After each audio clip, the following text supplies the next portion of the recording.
Groupe Les Indépendants, République et Territoires.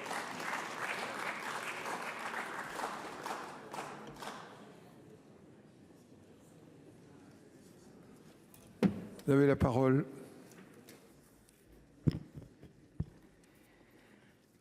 Monsieur le Président, Monsieur le Premier ministre, Messieurs les ministres, Mesdames et Messieurs les ministres, mes chers collègues, l'Europe est à un tournant critique de son histoire. Le bouclier américain se dérobe, l'Ukraine risque d'être abandonnée, la Russie renforcée. Washington est devenu la cour de Néron, un empereur incendiaire, des courtisans soumis et un bouffon sous kétamine chargé de l'épuration de la fonction publique. C'est un drame pour le monde libre, mais c'est d'abord un drame pour les États-Unis. Le message de Trump est que rien ne sert d'être son allié puisqu'il ne vous défendra pas, qu'il vous imposera plus de droits de douane qu'à ses ennemis et vous menacera de s'emparer de vos territoires tout en soutenant les dictatures qui vous envahissent. Le roi du deal est en train de montrer ce qu'est l'art du deal à plat ventre. Il pense qu'il va intimider la Chine en se couchant devant Poutine, mais Xi Jinping, devant un tel naufrage, est sans doute en train d'accélérer les préparatifs de l'invasion de Taïwan. Jamais dans l'histoire, un président des États-Unis n'a capitulé devant l'ennemi. Jamais aucun n'a soutenu un agresseur contre un allié.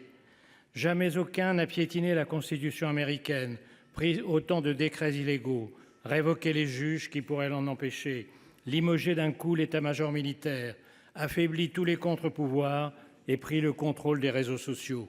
Ce n'est pas une dérive illibérale, c'est un début de confiscation de la démocratie. Rappelons-nous qu'il n'a fallu qu'1 mois, 3 semaines et 2 jours pour mettre à bas la République de Weimar et sa Constitution. J'ai confiance dans la solidité de la démocratie américaine et le pays proteste déjà.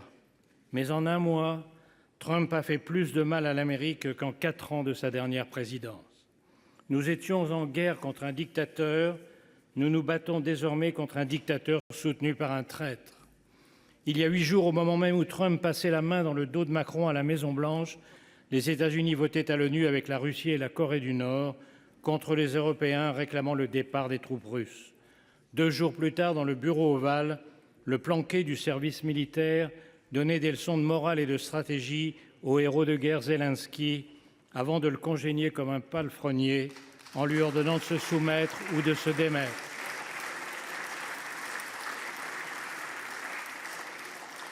Cette nuit, il a franchi un pas de plus dans l'infamie en stoppant la livraison d'armes pourtant promise.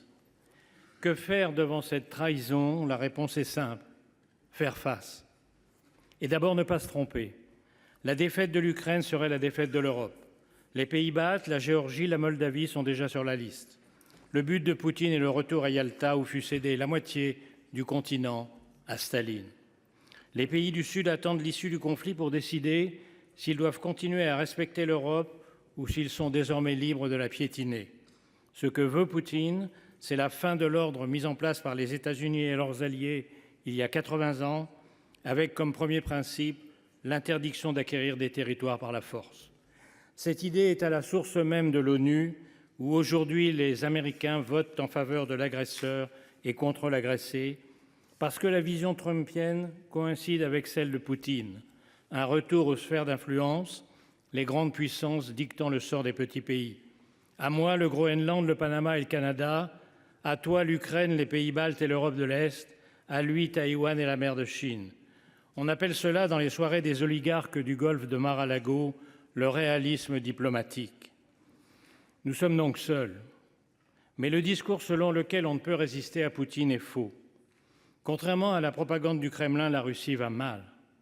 En 3 ans, la soi-disant 2e armée du monde n'a réussi à grappiller que des miettes d'un pays 3 fois moins peuplé. Les taux d'intérêt à 25%, l'effondrement des réserves de devises et d'or, l'écroulement démographique montrent qu'elle est au bord du gouffre. Le coup de pouce américain à Poutine est la plus grande erreur stratégique jamais commise lors d'une guerre. Le choc est violent, mais il a une vertu. Les Européens sortent du déni. Ils ont compris en 1 jour à Munich que la survie de l'Ukraine et l'avenir de l'Europe sont entre leurs mains et qu'ils ont 3 impératifs. Accélérer l'aide militaire à l'Ukraine pour compenser le lâchage américain, pour qu'elle tienne, et bien sûr pour imposer sa présence et celle de l'Europe dans toute négociation. Cela coûtera cher. Il faudra en terminer avec le tabou de l'utilisation des avoirs russes gelés. Il faudra contourner les complices de Moscou à l'intérieur même de l'Europe par une coalition des seuls pays volontaires, avec bien sûr le Royaume-Uni. En second lieu, exiger que tout accord soit accompagné du retour des enfants kidnappés, des prisonniers et de garanties de sécurité absolue. Après Budapest, la Géorgie et Minsk, nous savons ce que valent les accords avec Poutine. Ces garanties passent par une force militaire suffisante pour empêcher une nouvelle invasion. Enfin, et c'est le plus urgent, parce que c'est ce qui prendra le plus de temps, il faut rebâtir la défense européenne négligée au profit du parapluie américain depuis 1945 et sabordée depuis la chute du mur de Berlin. C'est une tâche herculéenne, mais c'est sur sa réussite ou son échec que seront jugés dans les livres d'histoire les dirigeants de l'Europe démocratique d'aujourd'hui. Friedrich Merz vient de déclarer que l'Europe a besoin de sa propre alliance militaire. C'est reconnaître que la France avait raison depuis des décennies en plaidant pour une autonomie stratégique. Il reste à la construire. Il faudra investir massivement, renforcer le Fonds européen de défense hors des critères d'endettement de Maastricht, harmoniser les systèmes d'armes et de munitions, accélérer l'entrée dans l'Union de l'Ukraine, qui est aujourd'hui la première armée européenne, repenser la place et les conditions de la dissuasion nucléaire à partir des capacités françaises et britanniques, relancer les programmes de boucliers antimissiles et de satellites. Le plan annoncé hier par Ursula von der Leyen est un très bon point de départ. Et il faudra beaucoup plus. L'Europe ne redeviendra une puissance militaire qu'en redevenant une puissance industrielle. En un mot, il faudra appliquer le rapport Draghi, pour de bon. Mais le vrai réarmement de l'Europe, c'est son réarmement moral. Nous devons convaincre l'opinion face à la lassitude et à la peur de la guerre, et surtout face aux comparses de Poutine, l'extrême droite et l'extrême gauche. Ils ont encore plaidé hier à l'Assemblée nationale, Monsieur le Premier ministre, devant vous, contre l'unité européenne, contre la défense européenne. Ils disent vouloir la paix.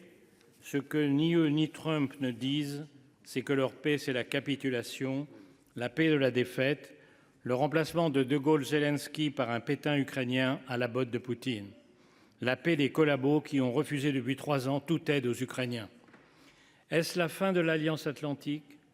Le risque est grand, mais depuis quelques jours, l'humiliation publique de Zelensky et toutes les décisions folles prises depuis 1 mois ont fini par faire réagir les Américains.